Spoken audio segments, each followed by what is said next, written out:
The thoughts, views, and comments expressed by the hosts, guests, and callers on Beyond the Headlines are not necessarily those of management, ownership, or production unit of the Verizon Media Group. Beyond the Headlines is a production of ILTV Studios and cannot be reproduced or represented in part or entirety without express written permission of the Verizon Media Group. Beyond the Headlines is the intellectual property of the Verizon Media Group. Copyright 2021.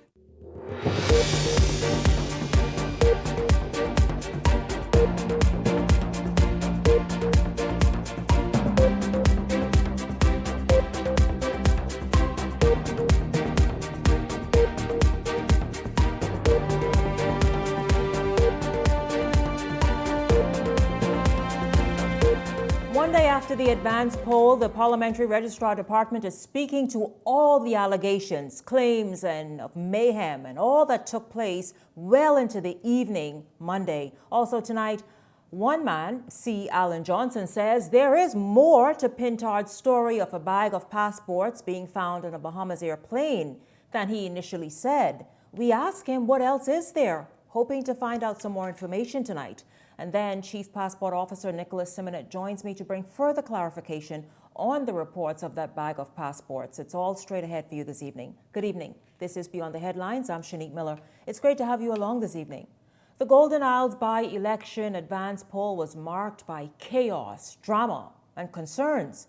Tonight, the Parliamentary Registrar Department is on the defense while political leaders from the Free National Movement and the Coalition of Independents continue with their questions. And so we're going to get into it this evening. Joining me are the senior executive team of the Parliamentary Registrar Department, Assistant Returning Officer Ismelda Davis and Neil Campbell, the returning officer, all of whom were at Remnant Tabernacle, the polling station, yesterday, well into last evening. Good evening to both of you and welcome to Beyond the Headlines. Good evening, Shanique. Good evening, I'm sure by now you all have heard what many of the concerns and claims are. The Free National Movement and the Coalition of Independents suggest that they were caught off guard by the unexpected changes as to how the advance poll day would move along and be managed. Let's just start right there this evening. Were there unexpected changes that the parties did not agree to and were blindsided by? Perhaps Returning Officer Mr. Campbell, you can start this discussion. Well, there were several meetings held with the parliamentary commissioner and those leaders of the various organizations. He is in studio this evening, so he may be able to elaborate on it more. But there's one particular meeting that I held with them on Saturday where the PLP and the FNM individuals came, and we were sort of negotiating the distance from the polling place, trying to establish the 300 feet, and we all left as agreed where they will place their tents and where they'll be able to set up. That remained the agreement, and it took place on that particular day when nothing changed as far as I was concerned with any conversations we would have had. Shanique, I must say this though, that Wait, you're saying the meetings in the lead up to yesterday included and addressed the distance to 300 feet and the fact that each political organization would have 10 set up. That across the road. Across the road, and that happened. Yes, ma'am. As was discussed and agreed on. Yes, ma'am. Yes, so go ahead. So I must say this so I could say some other things. Okay.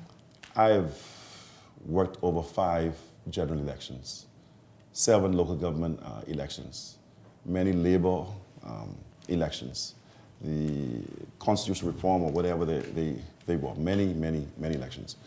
And I saw nothing like I saw the other evening, nothing. When we were in the room, every concern that any individual had, we obliged. We went beyond whatever allowances there could have possibly been, where we would have engaged individuals, and we made sure that they were involved at every step of the way. But what concerns came up in the room? Because I imagine the room you mean in the polling station.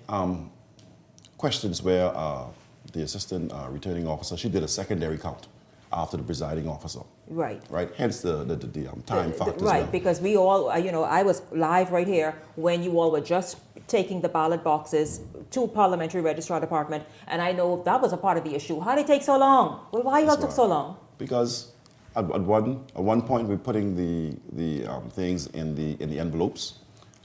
They said that they not only want us to tape the top, but the bottom. So we taped the top, we taped the bottom, and we allowed everyone to sign an agent from every political party or camp.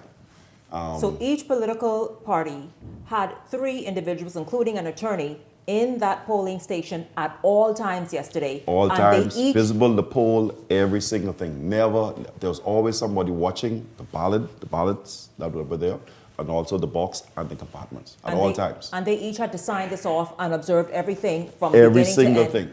So you said this is the first time you've seen, and see, this is the frightening part, because we don't want to now become antagonistic and create sort of, well, there always will be question marks as to did they cheat, did they this, did they that, which I don't know, is a part of the Bahamian political landscape. I have no idea.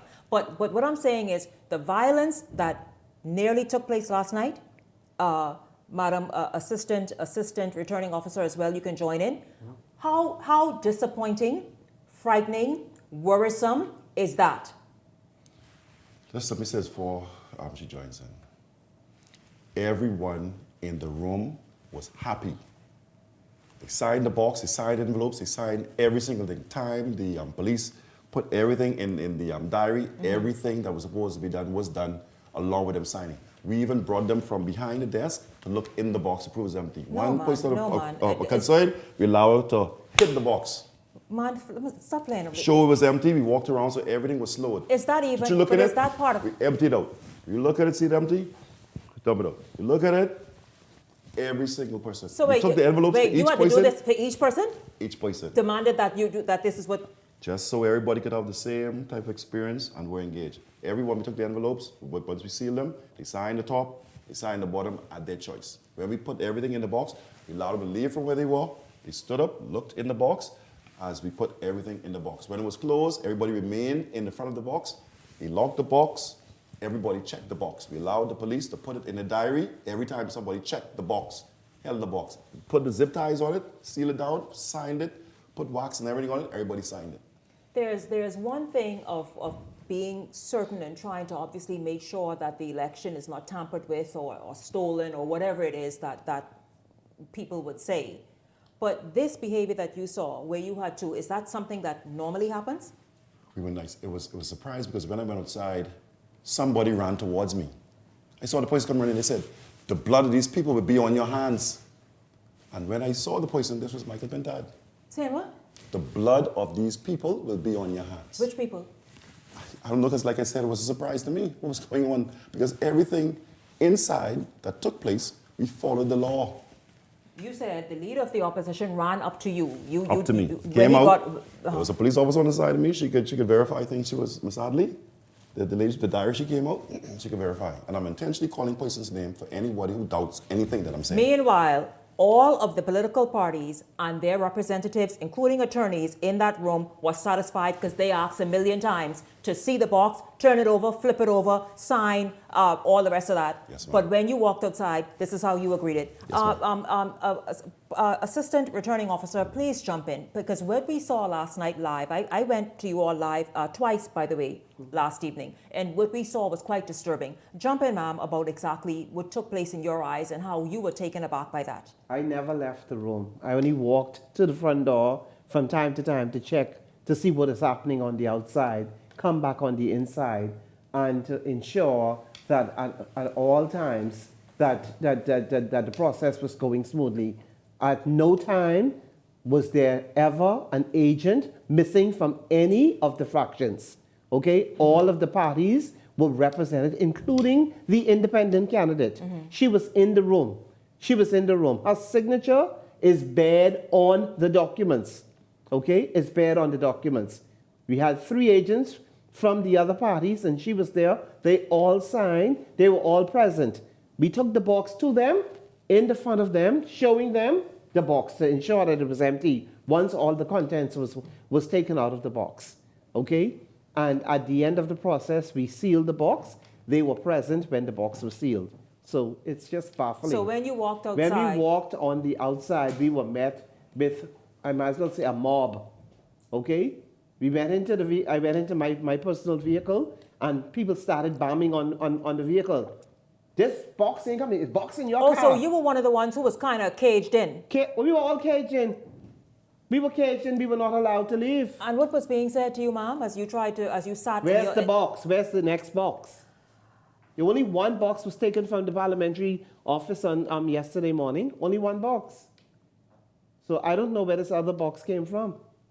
So they were saying they suspected it was a second box you all somehow were hiding under a vehicle somewhere. Yes. Welcome to Beyond the Headlines, and good evening to you, sir. Parliamentary Commissioner Harrison Thompson. I thank you so much. I know you have been going since, in fact, for many, many weeks, because whatever happens, I would often even call you on a weekend, and you would be working. And so I know you've been working now for months, steadily, and certainly, of course, yesterday and all day today. Welcome to the show. Thank you, Shanique. It's good to be here. Well, yes, sir. Sir, Mr. Campbell said he's never seen anything like last night, and he's quite disappointed in that. How do you describe last night? I'm a bit disappointed, like Mr. Campbell, because in the Bahamas we don't expect this type of reaction, particularly if you don't have a concern for what has transpired. So I'm very disappointed in what happened last night, because the poll workers were trained, and they knew what they were doing, and they abide by the law. Speaking of poll workers trained, were the police trained? Because it was said and suggested the police had everybody but the PLP. They say PLP go in, you all belong. But they held up the FNM and the COI, who had letters with them from entering the gate to near the polling station. Our police force is well trained, and I have no doubt that they were ready for the poll, and they will be ready for Monday. They're well trained, so we have no doubt about that. But did they hold up unnecessarily COI and FNM persons who were selected to go inside, near the polling station?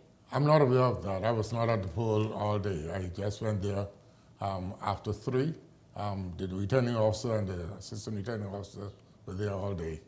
So I'm not aware of that. It's interesting that you would say that, Shanique, because there was a point during the process yesterday when Maria Daxon presented herself to the door. She had no identification.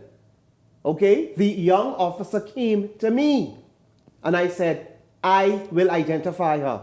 Oh. Okay? I will identify her. She had her letter, but she had no identification. And everybody knew. Okay? Everyone knew that letter and ID must come together in order. But you said, no, I know her. I know her. She's good. She's good. And I allowed her to come in. I allowed her to come in. The police were aware of the procedures, and they followed the procedure. So it's taken me aback as to what happened yesterday, and I hope that it doesn't happen in the Bahamas again. Well, we have set the standard for elections in this region. I've traveled to several countries as part of the Caribbean mission.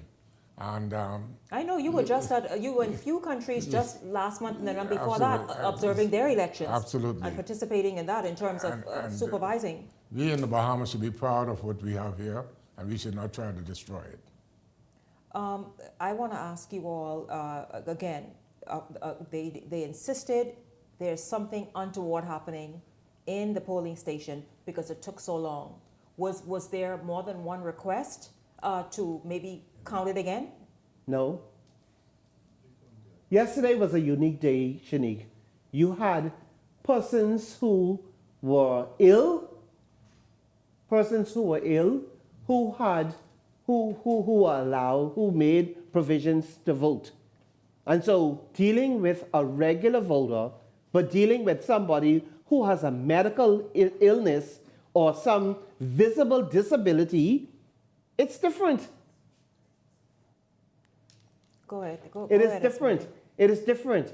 Okay? And so the process was a little longer because if these persons have medical issues, right? Mm-hmm. If they're coming in a wheelchair, right? If they're coming in the wheelchair, they have to be pushed in. You can't just force them in. You have to take your time that they get to the polling place, get to the polling booth, you have the presiding officer has to explain the process to people, you know, what is allowed in the polling booth and what they should do. And that process was done, okay? So there's no long time. We had from 8 a.m. to 6 p.m. Yes. And at 6 p.m., the poll closed. Yes. Now, what did it take? And either the police, I understand, were becoming quite frustrated. What did it take to break up that human chain that had formed once you all left the polling station? And good evening to you, sir. This is another senior executive team at the Parliamentary Registrar Department. Kindly please introduce yourself. And I would ask you, was there anything that the Parliamentary Registrar Department, including yourself, reneged on to surprise the persons, whether inside or outside, that made last night happen? Good evening, Shanique. Good evening, Bahamas. My name is Montez Williams. I was the assigned presiding officer for the advance poll. I'm happy you asked that question because it was agreed. Representatives from the C of I and the Free National Movement and the PLP all agreed to follow the box in a delivery van. Unlike a general election with multiple polling divisions, this advance poll only had one. So there was really no need for a large bus to transport the box. A decision was made to use a delivery van that had a door that opened with no seats. The box was placed in a delivery van. The agents in the room from the three parties and the individual running independent all stood at the van that was reversed into the auditorium and saw the very box that they signed and waxed and sealed and was happy. When we began to leave, the police allowed each representative party, this was agreed by the returning officer, had already got them to agree, Mr. Neil Campbell, that one vehicle would escort two parliamentary behind the van, drive behind. For some odd reason, that must not have been communicated to the others. We assume, we're not really sure what happened. As we began to leave, all of a sudden people started banging on cars and making all kinds of... The people outside the fence. Yes, all kinds of accusations. And so that is what transpired. So quickly we had to pivot. But does this cheapen the election, man? Cheapen the Bahamas. Cheapen the whole process. It insults you all, eh? It I see certainly Mr. does. Campbell say for 5 elections, that's more than 25 years, and plus other things. And I imagine you too as well, because I've known Esmelda as a senior police officer. So all you all have worn multiple hats. Exactly. In this doing exactly what you're doing and being in charge and But managing. I'd like to remind you though, Shanique, that this happened before. In this very same constituency by this very same candidate. Which candidate? Which one? The candidate for the Free National Movement.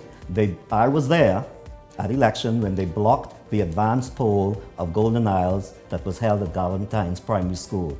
Look it up. And in Adelaide, on election night where I was stationed, they tried to do it again.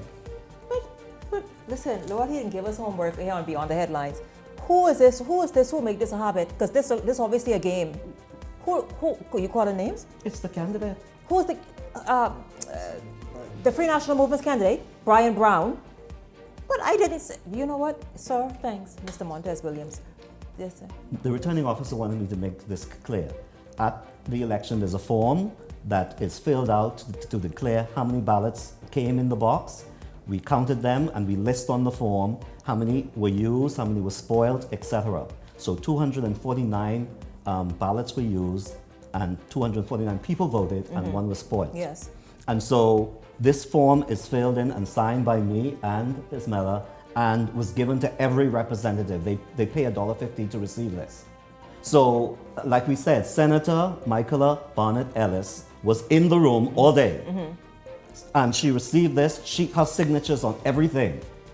There was no one who's... So I want the Bahamians to know. No one was at in a the room, disadvantage, yes. And in the process, Yes. it's not the ball of contention as far as No, everyone no, is... it's outside. It's outside. It's the people creating their own fictitious Exactly. stories and trying to create this narrative to do Exactly. exactly what happened last night, as we saw. It's just it's disturbing. It's not how we do extremely- elections, no? It's not. Listen, I thank you all. I appreciate from the parliamentary commissioner to each of you other senior members after a long 48 hours being here with me this evening. I look forward to more conversations with you all as we continue in this election season. Thank you all very, very much. Beyond the Headlines is back right after this.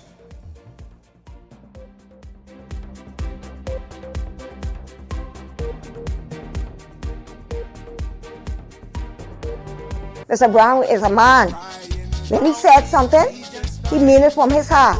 So he's really a great man, a giant of a man. And he's always been reliable, consistent.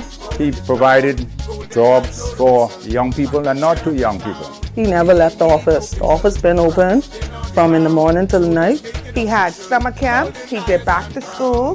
BJC for the kids. Easter egg hunt, Mother's Day, prayer breakfast.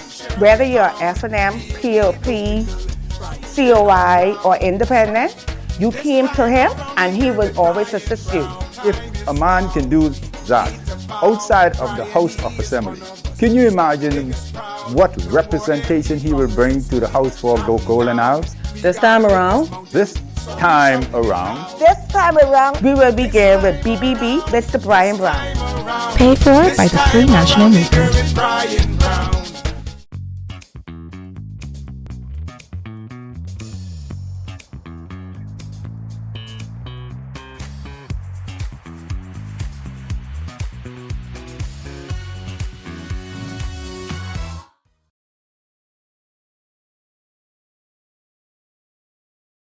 At the Water and Sewage Corporation, safety and convenience are our top priorities. However, our meter readers face challenges that can make their job difficult. Locked gates to guard dogs sometimes leads to missed readings and estimated bills, which can be frustrating for you and us. That's why we're upgrading to digital meters. They bring safety, accuracy, and convenience to homes across the Bahamas. We can streamline data collection, reduce on-site visits, and provide more accurate bills with no more estimates. Digital meters also help detect leaks early, saving you from costly bills and reducing water waste. Soon, a user-friendly app will let you track your water usage, manage bills, and stay informed, all at your fingertips. Over the next year, we're rolling out digital meters nationwide, transforming how we serve you with a safer and cost-efficient water supply. To learn about our digital meters, visit our website or call us today. And don't forget to update your information at any of our locations.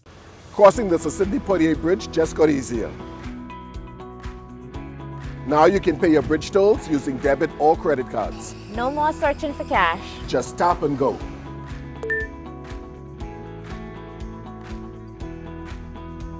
Quick, secure, and easy.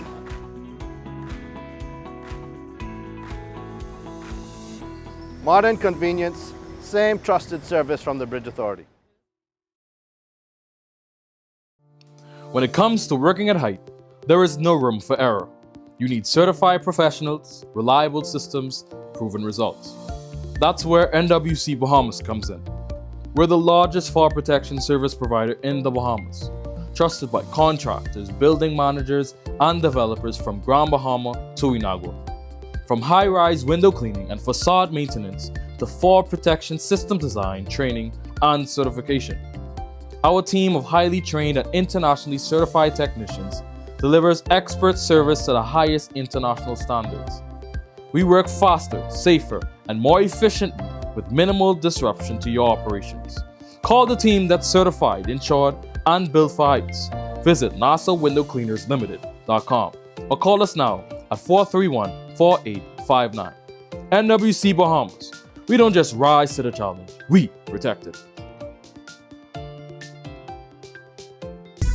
Things may be tough, but Wendy's got you covered. Grab a Dave single or chicken sandwich with a junior fries and 16-ounce beverage for just $6.95. Why choose less from the other guys when you can get more? At Wendy's, we're providing bigger bites and better deals. So purchase your Tings Tough Value Meal today. Now available at all locations excluding the airport and food truck. Welcome to Paradise Games, where exceptional service meets the ultimate gaming experience. Our dedicated team is here to make every visit a win. Now this is paradise. This is more than just a place to play.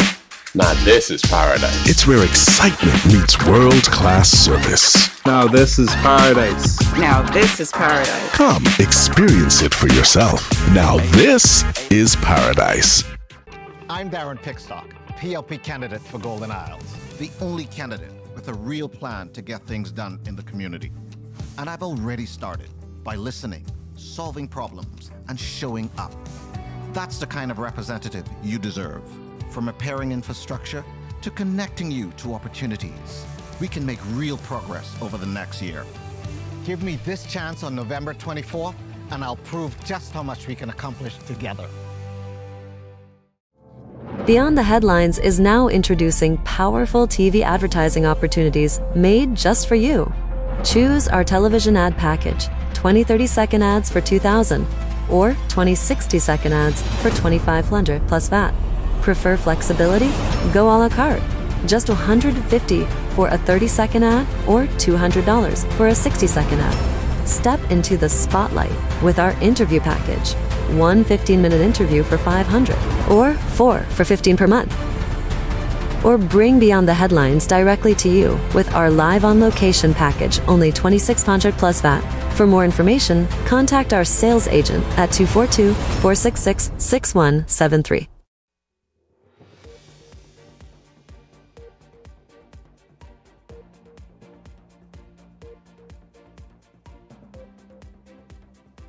By the way, we are your headquarters for election coverage 2026. And so every political organization out there, or if you are an independent even, of course, you are welcomed on this show, on this platform, whether you are having a rally, a meeting, or perhaps just want to sit right here and let the Bahamian people know what your views are, your vision to move the constituency and the nation forward. Certainly, of course, reach out to our sales and marketing department. By the way, I know that there's been some sort of discussion online about our role and the role we are playing on Thursday evening. We have been, just like anybody else who comes on this show or sponsors this show to come and cover their event. Well, that's what we're doing on Thursday evening at the Progressive Liberal Party's rally in the Golden Isles constituency. Again, a paid political event. And so that opportunity is available to everyone. Paid political appearance, paid political event. And so just wanted to ensure that that was clear and put out there. You've seen the ads now for months, and so certainly take advantage of it. It is not just for one set, it's for everyone. And so reach out to our sales and marketing department. We're going to move forward this evening. Of course, you know that passport fraud you saw just last evening on this show. Opposition leader Michael Pintard says, listen, over the next several weeks, what he will be doing is rolling out the evidence of the statement that he made regarding that bag of passports found on the Bahamas Air aircraft en route to down south. People assumed Haiti. You've heard any number of government agencies deny that any such investigation exists, any such discovery was made, all of it. However, though, this evening, C. Alan Johnson, a resident of Grand Bahama and quite the political pundit himself, reached out to the show and said, listen, there is much more to what Pintard said than what he actually said. And so this evening, we've invited him on to speak to it, because what we do not do, and we will not kind of just cover one side. We want to hear another side. Perhaps he has something to say where he can also help bring about some evidence. Good evening to you, Mr. Johnson. Welcome to Beyond the Headlines. It's good to have you here, sir. Thank you for having me. Yes, sir. Sir, let's just jump right in and talk because the time on this show moves very, very quickly. Yes. Yes, sir. You said, sir, one thing that you said that was very interesting. You said, listen, it's bigger than Michael Pintard, leader of the opposition, said that there's a lot of things happening. For example, the change in digital passport issuances that have happened so far 3 times already, and really because of being threatened, the Bahamas being threatened by the United States government because of it. Please do explain further exactly what's been happening that got the U.S.'s attention. It's just not the U.S., but it's actually most nations who find the weaknesses in our system. We've had some iterations of our passport going back for about 25 years. In fact, I remember during the 90s in Miami, where literally speaking, you could have, in the 80s and 90s, you could have gone to the embassy and just say what you want and get a passport. And there's some very specific individuals that was involved with it and some information that's involved with that. And so we've never truly corrected those things.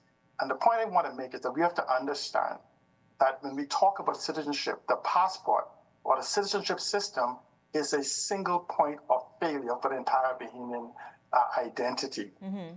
And so when you start talking about a passport moving out of the country, real or imagined, you have to understand the impact that 2 passports or 5 passports can have in respect to that.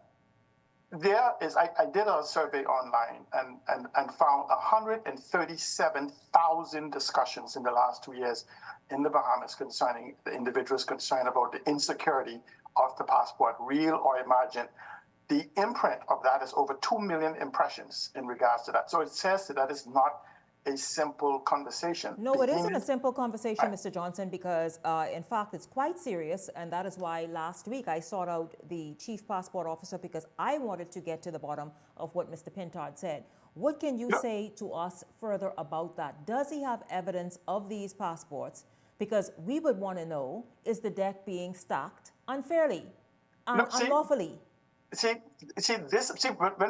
When we focus on the singular of what is happening in regards to what Pintard said, I'm simply saying to you, if we look holistically at this thing, if you go by what Pintard said and what he said earlier in the year, where he made a demand that we have an independent force, an independent auditor or something, look at our passport system.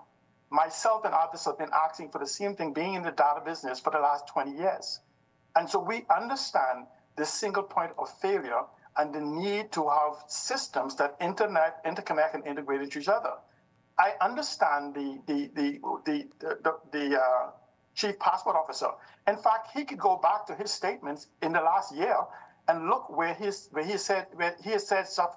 I had one I just pulled out trying to pull him up, a number of statements that he made. He says, when days after a person was charged with a fraudulent Bahamian passport, chief passport officer Nicholas Simonet says, it's not the first time we have seen this happen, like just casually. And there's other statements. And I understand that his argument, and I am not one to I like to have communication, face to face, right? Because this is the thing that we are mastered in the Bahamas that got us to where we are. The singular, unchallenged statement or narrative that an individual can give to you, which then goes into the minds of individuals who have no true understanding of how the data protection, how technology, how transparency, how tracking systems, how these things work. Well, are you not at all feeling, I guess, secure as a Bahamian that this document, this passport, one of the most valuable pieces of identification that we have as Bahamians to say we are citizens, to say this is a land of our sovereign birth, do you not have any confidence in the improvements, the security measures, and anything that Simonet has said, even on this show just last week, as it relates to the passport? But Simonet talk in isolation.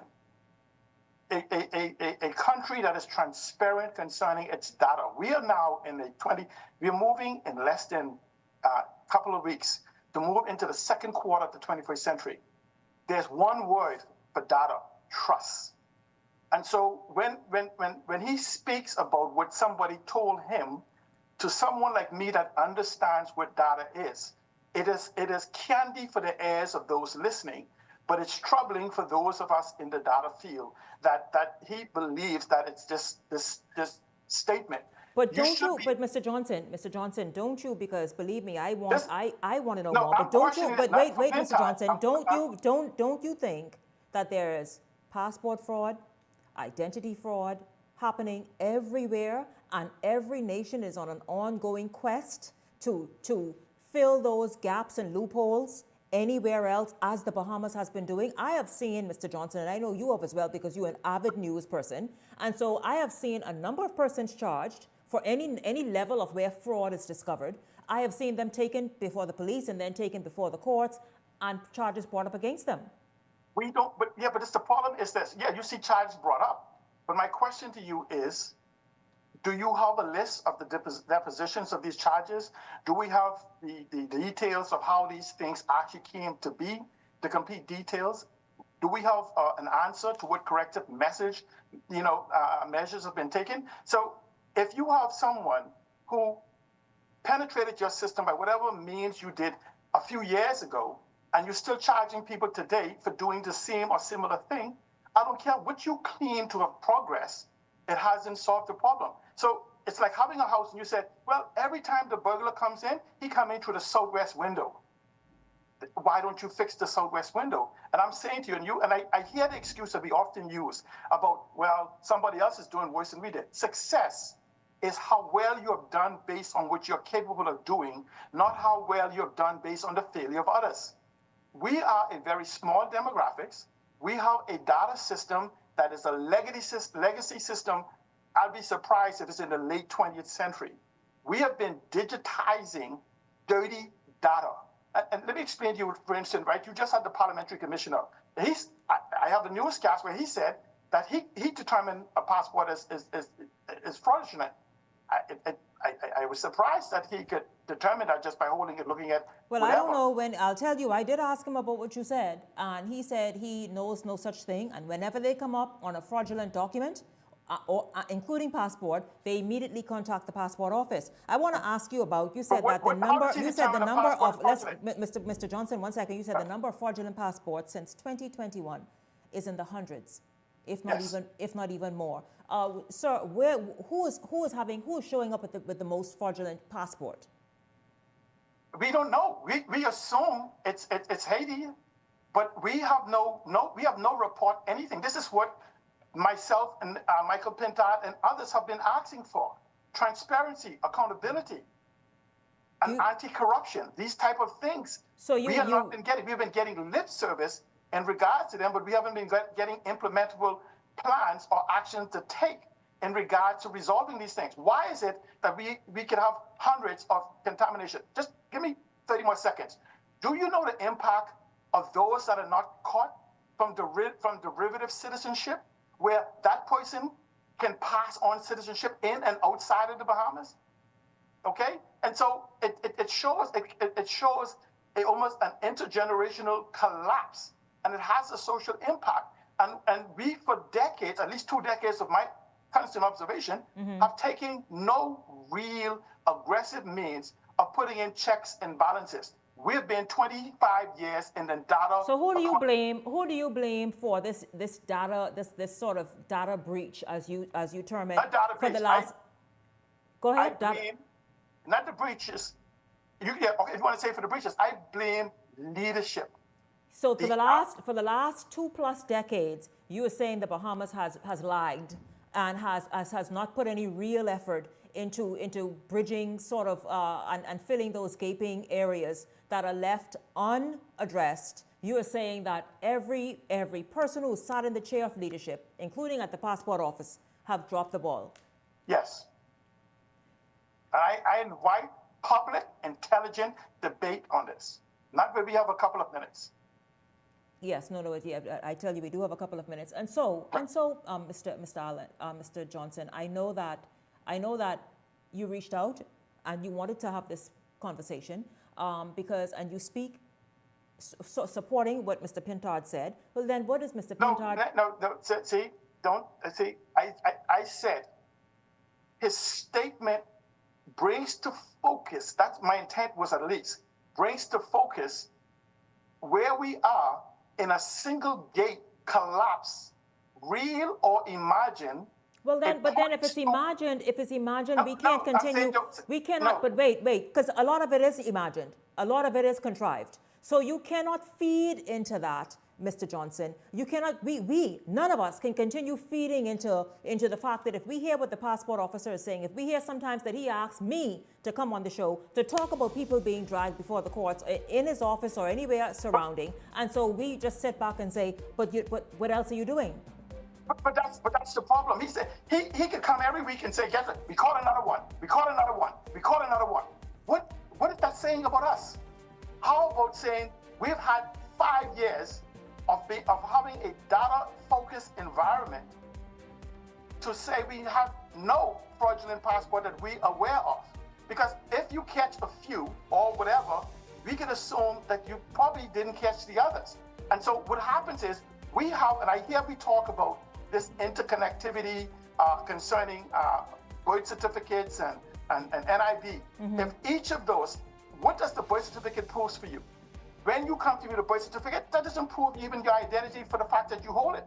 Because we've heard many in the same way that birth certificate could be given to anyone, but there's no picture. Absolutely, there's no biometrics, but Mr. Johnson, let's be fair about it. He's come on the show. I'm only talking about the one who sits in the chair right now. He's come on the show and he's talked about picking up on fraudulent birth certificates and other forms of ID and identification. Has he spoke to the solution? Sir, 30 seconds. Has he spoke to the solution? He hasn't, because it's not his responsibility. But I'll ask him. I'll tell you this, Mr. Johnson. I will ask him. It's not his responsibility. He's a civil servant that carries out the direction. Somebody else creates the digital infrastructure through legislation, through policies and other things. And that's why I want to ask, you know what, sir? The next question should be, and so what has any administration done, as you said, in the last 25 plus years to address sufficiently? I think what they're doing is as best as they can, year after year and bit after bit. Mr. Johnson, I do have to go, sir, because they will cut me off and you if I continue talking, and this jingle has been playing now for the last minute. Right, thank you. But this is what we have to do. We have to stop running away from the issues we face in this country and face them head on. The rest of the world is dealing with their issues. Yes. Us pretending, living in the cave, saying the shadows are real, is not going to put us where we need to be. We need data privacy, data protection, and data sovereignty. Thank you. To bring about where we need to be. And thank these you are very the much, sir. Thank you very much. And we also, though, bear in mind that this issue happens everywhere, and I agree with him. Of course, we want to secure and shore up our security for our passports and any other document, but also let's not imagine. We have vivid imaginations about it as well. So when I come back, I will have Nicholas Simonet, the acting chief passport officer, address a lot of what Mr. Johnson had to say. Beyond the Headlines is back right after this.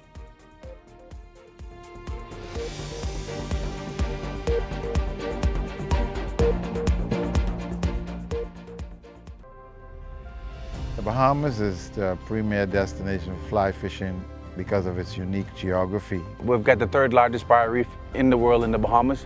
We have the largest aggregation of mangroves in the Western Hemisphere. Which simply means we've got the largest marine biodiversity than anywhere else in the world. I am unapologetic about Bahamians being owners in our #1 industry. We should not just say it, we should have it enacted into certain policies. The Bahamas Fly Fishing Industry Association was instrumental in the 2017 sports fishing legislation.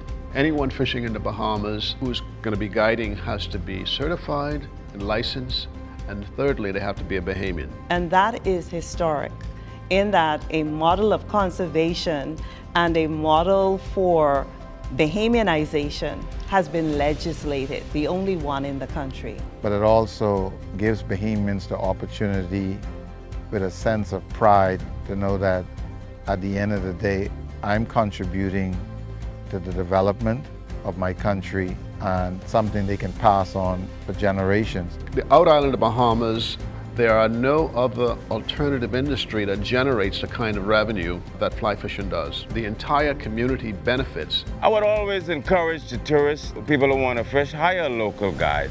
The guides in the Bahamas are some of the best trained fly fishing guides in the world. You know it because you see the results in terms of the kinds of fishing they're doing. They're catching the largest bonefish, the largest tarpon, largest permit. That is unique. So this is the lure to all the anglers internationally coming who thinks of the Bahamas as #1 destination for fly fishing in saltwater. I'm really excited about this initiative that SPTC has brought forth for the fishermen. If you have great guides and terrible boats and engines and nothing working and all this, you could be the best in the world and people still have a terrible experience because they could not have a good day on the water. I think one of the greatest things is to have access to quality capital, but not only having access to the capital, but terms and conditions related to the capital, so we encourage growth and expansion of the industry and professionalism within the industry because of the resources being at hand and having proper guidance. It'll be a greater impact and they'll have a better experience. And I foresee it being an opportunity that the guys are taking advantage of in terms of the opportunities for education, awareness, and resources. You always need to advise people, inform them, and then equip them. And so I think this process is essential because it allows those skill sets that are needed in a changing economy and environment, how they could then keep up with operating their small business.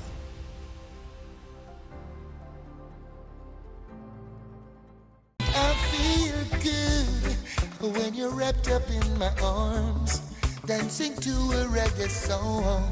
Feel good, feel good. I feel good, 'cause your perfume isn't loud, and only I can talk about. Feel good, feel good. Feel like velvet rubbing over my skin. Beyond the Headlines is now introducing powerful TV advertising opportunities made just for you. Choose our television ad package, 20 30-second ads for $2,000 or 20 60-second ads for $2,500 plus VAT. Prefer flexibility? Go a la carte. Just $150 for a 30-second ad or $200 for a 60-second ad. Step into the spotlight with our interview package. 1 15-minute interview for $500 or 4 for $15 per month. Or bring Beyond the Headlines directly to you with our live on location package, only $2,600 plus VAT. For more information, contact our sales agent at 242-466-6173. This segment is brought to you by EV Motors Fleet Sales Division. For 2026 commercial vehicles, call 821-2403 today. Welcome back to Beyond the Headlines. And so this, ladies and gentlemen, is what it's all about. This very sacred document that is a prize for any Bahamian to hold.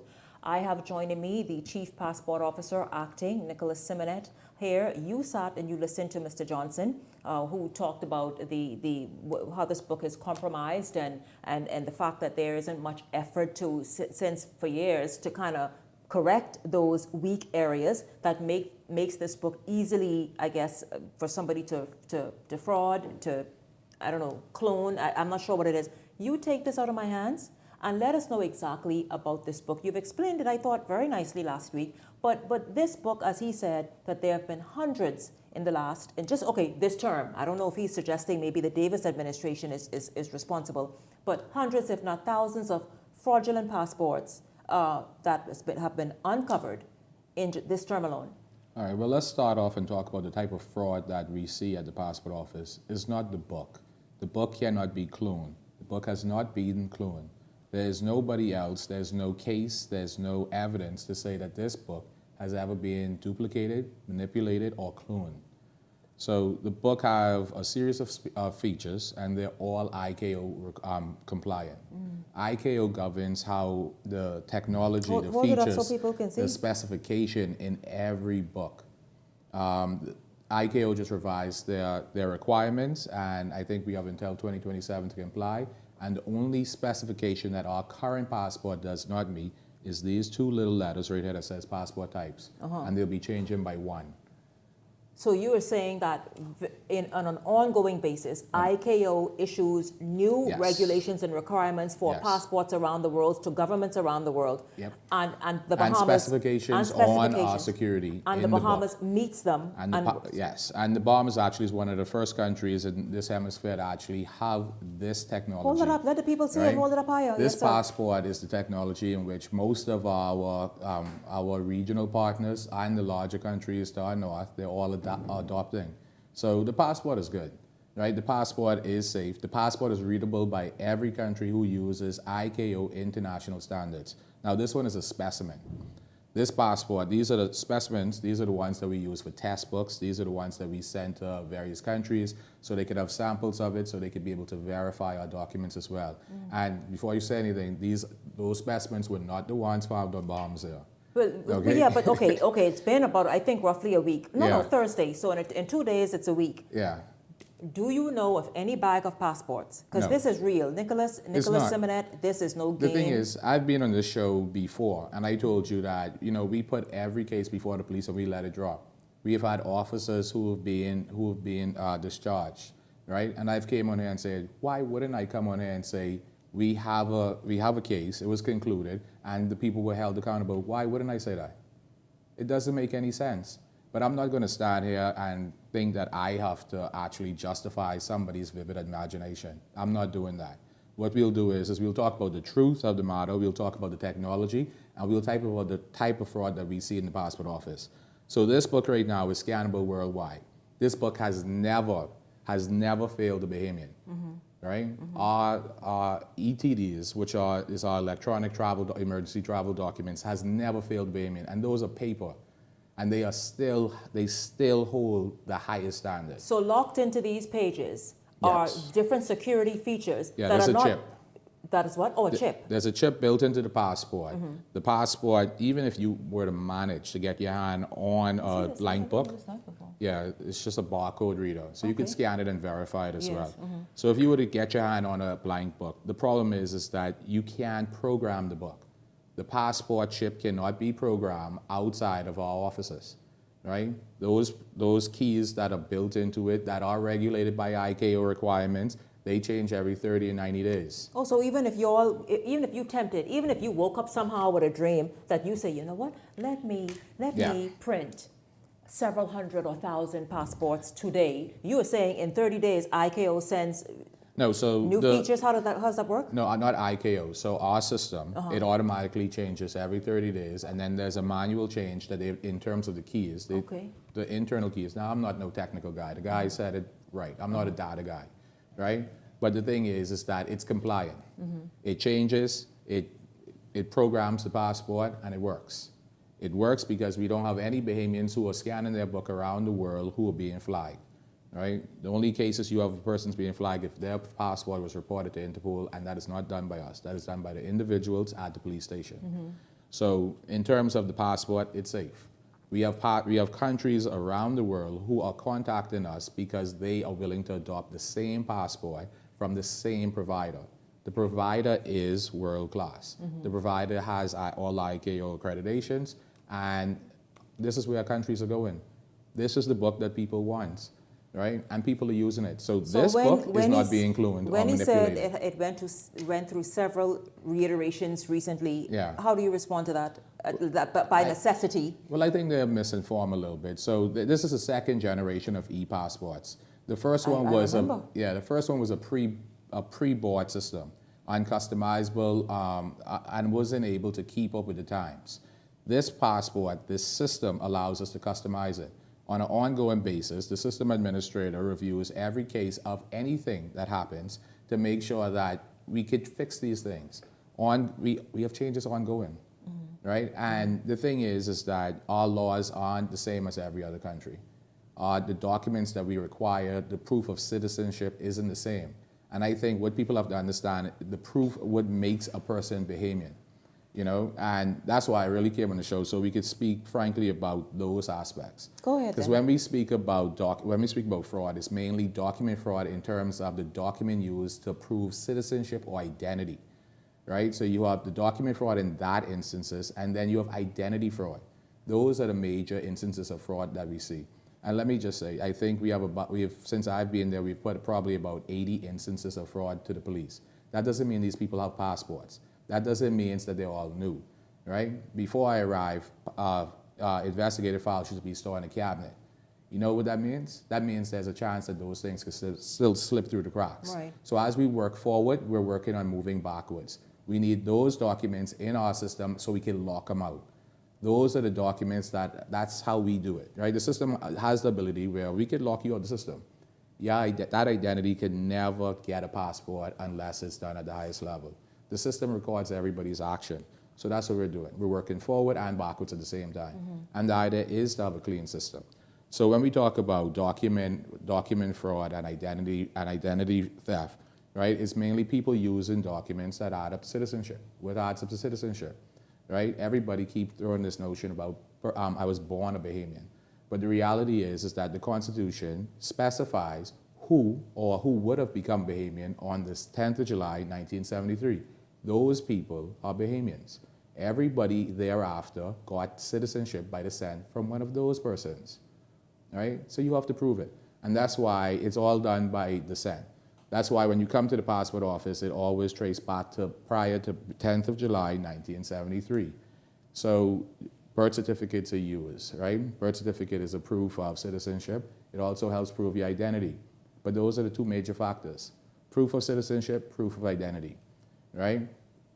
Most of the cases in which we're seeing in terms that we report to the police, I'll be honest, 2/3 of those directly involve a Bahamian. Mm-hmm. Yes. And this is why we keep saying, if you know of fraud, if you have a suspicion of fraud, tell the police, drop the report. Mainly, and like you say, mainly it's us. Yeah. Mainly it's us selling our identity or reporting a lost passport to go and do something, try and tinker with. And the thing is people think that we only accept Bahamian birth certificates. That's not true. The passport office have a responsibility to do the research on documents that are issued by all countries. Because believe it or not, Bahamians are born all over the world. Yeah. Right? To be Bahamian is not only a matter of being born in the Bahamas. We see Bahamians being born all over the world. Other jurisdictions have laws and the ability to edit a birth certificate, add to a birth certificate, take away from a birth certificate. Their laws on governing birth certificates aren't the same as here, right? And then, so we do have a big responsibility, and we have taken it seriously. And that's why we put it to the police. So I don't question whether or not someone, what people say or spew out into the public is reality or not. All I'm saying is that if you are speaking facts, then go to the Bahamian people and say, give them the evidence too. Give them the evidence. Give them who, what, when, and why. How does this even because by the way, is the passport a more secure document than it was 25 years ago, as we talked about? Definitely. Even more recently since you sat in the chair? Yes, I would say that by far, because the thing is we've done a lot of reviews. And the way in which we've been weeding out fraud and being able to detect and determine fraud today is basically speaking to our counterparts. The relationship we have right now with the Register General Department, immigration, parliamentary, hospital, police, these things, that's the foundation of us being able to detect. Because the information that immigration have leads up to say, hey, this person didn't hold this identity the other day. You're saying this person is your child, you're producing now these affidavits, and somehow you're producing all these records to actually say this person holds this identity. But if we check immigration, they might have flight records. Well, hold on, you have a whole different identity. You know? And we do have countries that we have done research on that do have the ability to change information on their birth certificate. So those are things that we have to make note of. We have to be educated on these things. And it's not going to happen overnight. There's no index to say laws on birth certificates. So as we come across one, we also have to do our due diligence. How unfair is it to have this question mark, this huge question mark? I don't think it's unfair. I think it's irresponsible. My thing is that if you're going to come to the Bahamian people and put accusations out there, bring the proof. Right? That's all I'm saying. I'm not asking anybody to take my word. I am asking whoever is making the accusation to lay the proof on the table. Take it to the police. I don't need to be involved in it. Once we detect fraud, we turn it over to the police. That's their job from there. You know, we have boundaries and we don't cross over them. But it is irresponsible because the issuance of a passport has a big role to play in terms of determining identity. You know, that stands even to our credit rating. That could affect our credit rating. You know, and these are conversations that are ongoing with multiple agencies in which passport is being used as that document because our system is the cleanest. Mm-hmm. Is it perfect? Maybe not. Are we working towards making it better? Yes. And that's why when you come to the office, and if you have a handwritten birth certificate on your file, we're telling people, bring us a digital copy before the issuance. Mm-hmm. We're not saying that to be difficult. We're saying that actually just to make sure that our system is perfectly clean. Your documents are in order, even as it relates to names. You know, we have a policy that now actually allows us to standardize names. The passport office, we have issued this to other agencies. We've gotten the buy-in, and we're seeking to make it a formal process so everybody determine a legal name in the exact same manner. So we're doing the work. So someone to come and say that, oh, what are they doing? It's disingenuous. You know, it lacks facts, it lacks knowledge, and all we have to do is find out. The website is being updated, the criteria is there. Gone are the days where you have to bring the laundry list of documents. We ask you for what is required based on your circumstances. You as a person with a birth certificate should not be subject to all the supplementary documents as somebody with an affidavit, right? The birth certificate holds a different legal weight than the affidavit does. Yes. And to be quite honest, if you look at any file with an affidavit, there's probably one or two. And if you look at the differences in the two, we have persons who are trying to change their names, their date of births. You know, the only thing I haven't seen is the sexes yet. And, you know, but these affidavits, they bring a tall task. So we're working, the staff at the passport office is working.